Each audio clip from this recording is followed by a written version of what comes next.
Good morning. We're here with Shannon McLaughlin from Ubuntu Baba, which is an amazing, good-looking, stylish baby carrier.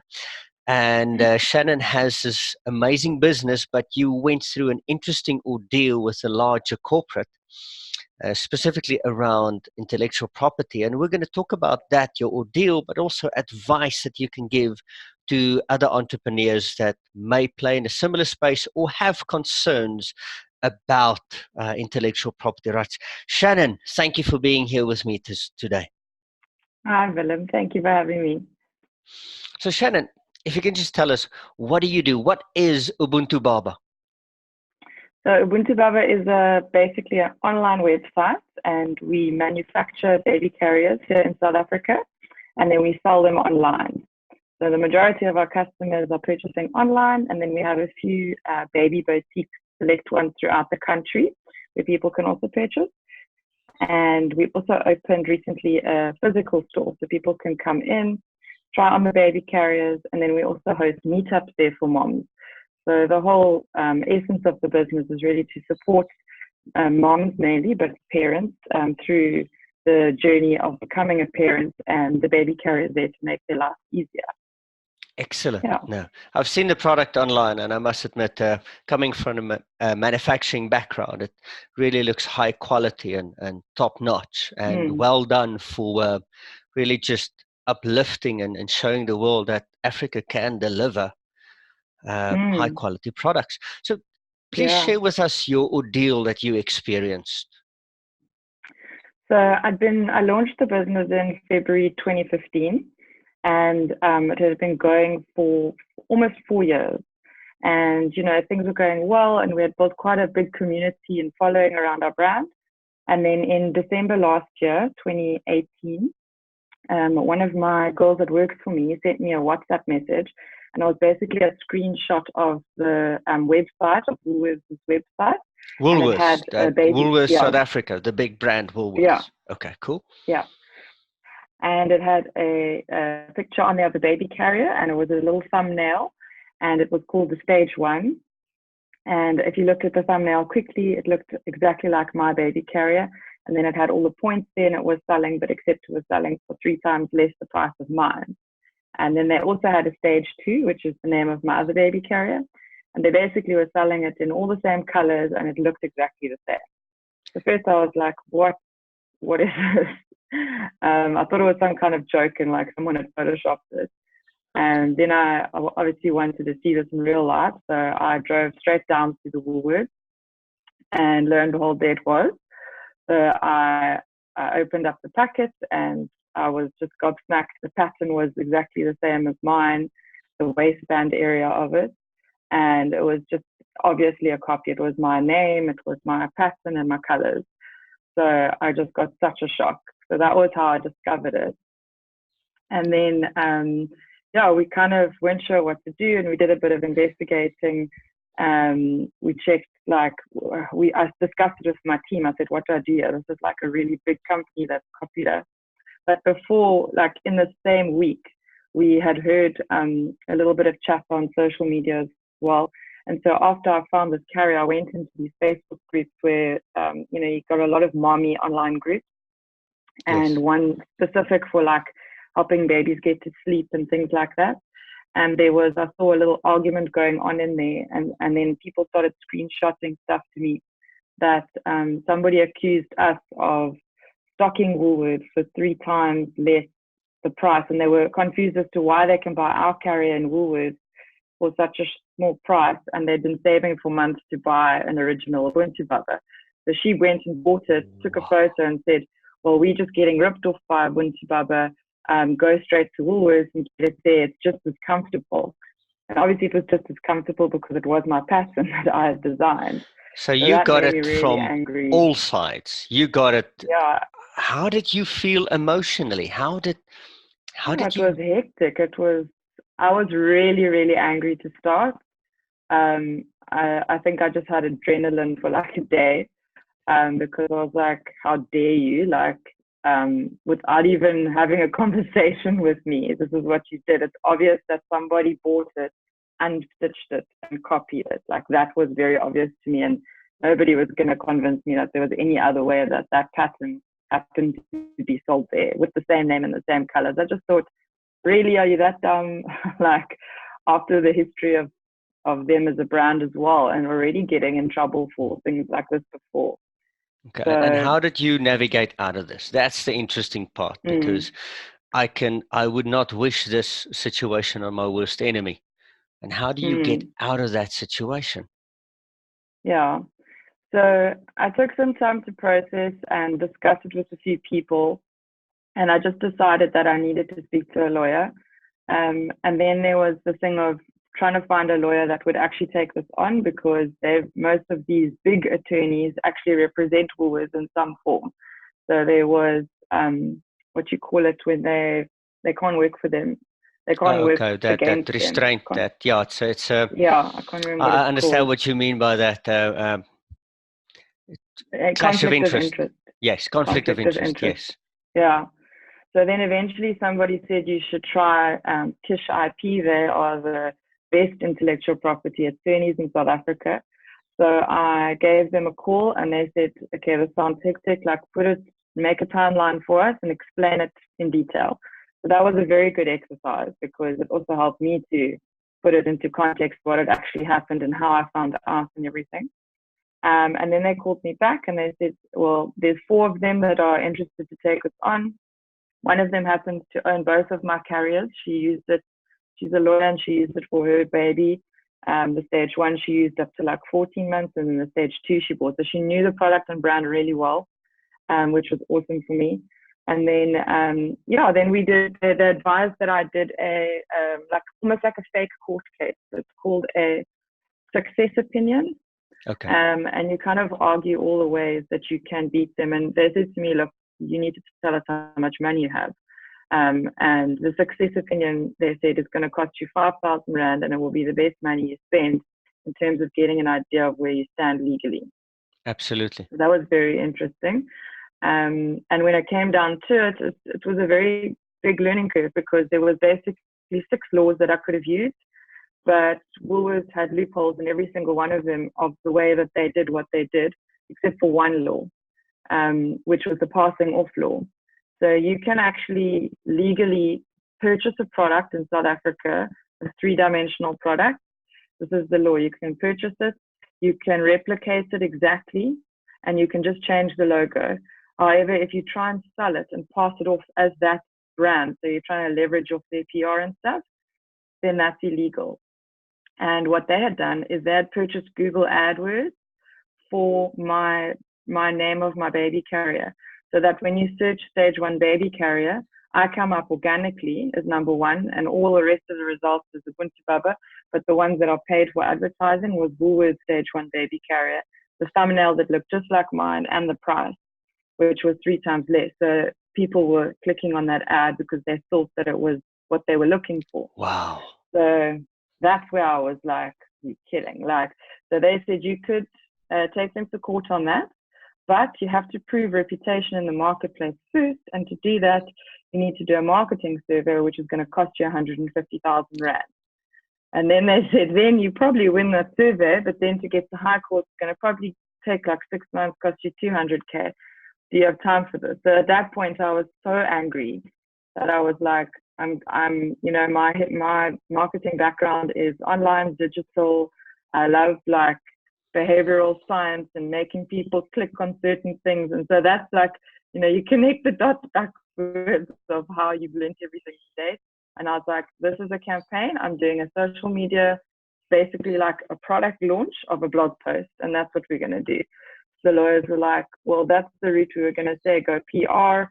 We'll recommend a PR agency. I was like, don't need a PR agency. I know what I'm going to do, but I need you to like check it. Because like, I don't know, like what I'm saying is, I don't know, the wrong thing, and they can see me. Oh, that's so that clever. was the route we went. And so I spent like a lot of time. This was also happening right around Christmas. So, there was a lot of stuff going on, and we found out about it early December, and we only launched the blog post in January.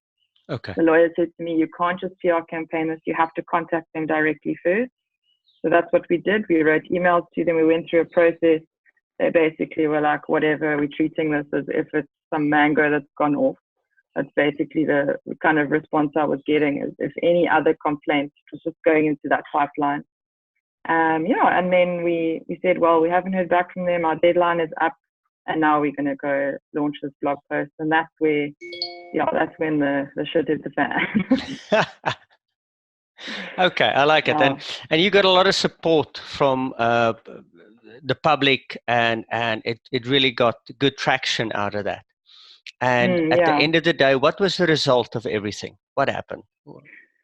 So basically 1 month later from the first meeting that I sat down with them, we had signed a settlement agreement.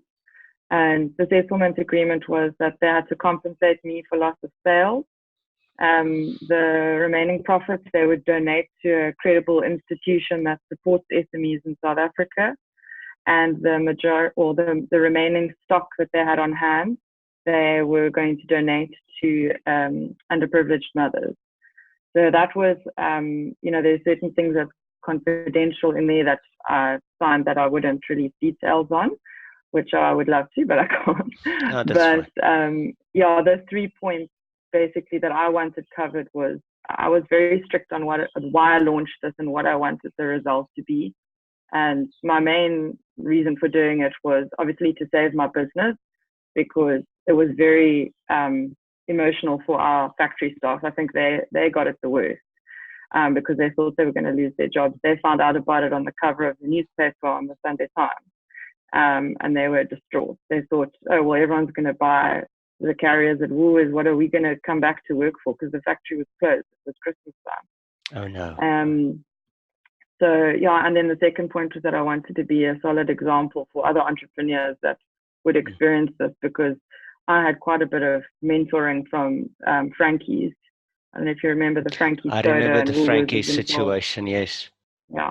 And he reached out to me, and it was really great to have that. And I thought, if I didn't have that story before me, there's no ways it would have got this much traction, So I think if they do it again, or any corporate does it again, there's a step ladder, Okay. So, just in case somebody doesn't know Frankie's, that was something that Woolworths did similar to, I think it was a ginger beer brand, wasn't it? Yeah. Well, so they actually, it was slightly different, but they brought Frankie's in, had a conversation with them, were going to stock them, and then decided no, it wasn't the right product. And then a few months later, he found his product on their shelves, just slightly rebranded, So he took them to I think it's called the advertising board or something, and he won. But I mean, when you say won, he had to spend a lot of money to take them on, and the result was them taking the product off the shelves. Okay. So what advice do you have for other entrepreneurs that might be manufacturing a physical product or in the creative space? I see this as a creative space because you came up with a unique idea and you're doing this. What advice would you give to them? Yeah, so I had so many people write to me and say, this has happened to me, this has happened to me. I mean, 200 at least. With different corporates in South Africa, or another creative copying a creative, And so I had a lot of time to think about the advice I would give and stuff. And I think every situation is unique. But there's a few points. So for me, I had no idea what intellectual property even was when I launched my brand. It wasn't a concern for me. I'd never heard of it. I'd never really been in the product space. I just assumed people wouldn't be idiots and copy to that extent. So I think definitely understanding intellectual property from like a high level and understanding what rights you do have for protection is important. So I have got a blog post that my lawyers helped me write, just explaining it from like a high level. The problem though with intellectual property is that, well, the protection of intellectual property is that it's expensive. And as a startup, you don't have cash to throw into that. I mean, you make one, you sell it, you make two, you sell it, and that's kind of how I did it. And if I had to go back, I definitely wouldn't change anything. But I think with the knowledge I have now, I definitely wouldn't be registering my designs and spending all that money immediately, because I know there's a 6-month window that you can do that in. But what I would do is be more careful with my name that I use. So like I use stage 1 and stage 2, which are very descriptive names. And you can't trademark such a descriptive name because it's just too broad. So I would have named it something different because it would have been, I can't fight them on that name copying because it's not really copying. It's just using stage one. You can have stage one of a race or anything. I think what I did right was from day one, I knew that I was going to build a community around the brand and the product. And so what I mean by that is like, especially with the online product, there's an element missing of like that human connection when you shop online. So like if you think about going shopping in like poetry, for example, like one of my favorite shops, you go in and there's an experience. From the time you walk in the door, you've been greeted, you can smell it, always smells beautiful. They're like, can we help you? Are you looking for certain colors? As soon as you pick something up to try on, they come and say, let me hang that up for you. You know, the checkout process is amazing. They walk you to the door and carry your bag. It's a whole experience. And when you shop online, you completely miss that experience. So from my background being a web designer before and just working with a lot of brands, I saw what worked and what didn't. So from day one, I made sure like every single customer online had an experience that had like some humanness to it. So from how they check out to receiving an email after their purchase, to being on our newsletter, just feeling like welcome and loved, you know. Yes, very delivering important. The product and opening the product and the experience from that, to emailing them after saying, are you happy? Is there anything we can help you with? So I've been very, I think I was very good with that. And I think that really counted in my favor with being able to defend this situation in the public eye, because, you know, when we first reached out to Woolworths, it was just me sending an email and they were like, whatever, you know, it's just another entrepreneur. And as soon as we published the blog post, we sent it out to our database and there was 5,000 people on there. 70% were customers. So they were the ones that got angry and they were the ones that stood up. And when all those people went and wrote on the Facebook page and went on Twitter and went crazy, that's where the power came in the community. And I think that can be used like, because you can't just like live your life thinking, oh, well, just in case somebody copies me, I'm going to build a community. It's not really for that. No. But it came in handy. Like it's for when you have a sale or a new product launch, then your community can also help. It can be like an unpaid sales team, you know, because they just love your brand and they share the same values. Absolutely. So, so in terms of spending money on intellectual property protection, I would rather, you know, do the basics, see where you're going to be able to, you know, like try for 4 months, get your product out there. If you see this as a viable product, then go and do your intellectual property, because maybe you've got some spare cash now, but I would never recommend going into debt to protect a product that you don't know is going to work. I fully support you in that, because I have done that. So I have registered trademarks, and today it is in my filing cabinet there. Yeah. There's no product for me to show, but I did spend the money. Oh, this is interesting. Yeah. And I will include a link to that blog post that you did with the intellectual property lawyers, just to give people advice so that they can go there and see, and also see your product and the nice cat that you have. I love your cat. Being a cat person, I like this, and I agree with you. Simply not building a community to protect yourself, because the community will smell that. They would go like, "This is not authentic." You know, I've been part of out of the conversation. Inauthentic communities where you go like, "Hang on, am I being used here? Why is there a saddle on my back? Is somebody riding me?" And that's so true. Yo. I really want to thank you for your time on this, and it really means a lot. And I hope a lot of people will get a lot of value out of that. I'll include links to your website and contact details. So if anybody has a baby coming, everybody knows somebody who's pregnant. So make a plan. Send an Ubuntu Baba. Stand out from the crowd. Go like, you know, I gave this the top baby carrier out there. So nudge, nudge, wink, wink. Everybody go online and buy now. But Shannon, thank you so much for your time, and I appreciate it. And I'm sure this will help a lot of people. Is there anything you want to sign off about? Really bring it to our attention? No, I'm just very happy that I'm able to share the story and that I'm out of the days of anxiety. It was very stressful. So I don't wish it upon anyone, but I think that if it does happen to somebody, they mustn't be scared to take it on. Whether they win or lose, it's still a very big learning experience, you know. Absolutely. Win or Yeah. lose, you learn. And if any of you watching this found a lot of value out of this, please subscribe to the channel, connect with us on LinkedIn, but also like and comment and share with anybody you think can get a lot of value out of this. You know, sharing is the only way that we can help other entrepreneurs avoid these similar situations. Shannon, thank you so much for your time.